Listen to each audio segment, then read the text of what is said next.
ஸ்பேஸில் 2 இண்டிபெண்ட்டாக ஒர்க் ஆகிற சேட்டலைட்ஸ் இல்லைனா ஸ்பேஸ் வெஹிக்கிள்ஸை ஜாயின் பண்ணுறது தான் ஸ்பேஸ் டாக்கிங்னு சொல்லுவாங்க.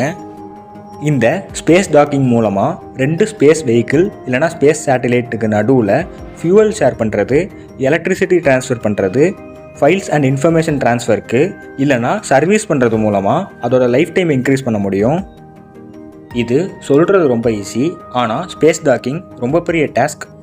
ஏன்னா இதில் நிறைய சேலஞ்சஸ் இருக்குது. சேட்டிலைட்லாம் ஸ்பேஸில் ஹை ஸ்பீடில் தான் ட்ராவல் ஆகும். அந்த ஸ்பீடில் டாக் பண்ணுறது ரொம்ப கஷ்டம். அது மட்டும் இல்லாமல் அதோட சென்சார்ஸ் எல்லாமே பர்ஃபெக்டாக ஒர்க் ஆகணும். இன்ஜினோட த்ரஸ்ட் கொஞ்சம் அதிகம் இல்லைனா கம்மியானாலும் ஸ்பேஸ் கிராஃப்ட் பெரிதளவில் பாதிப்படையும்.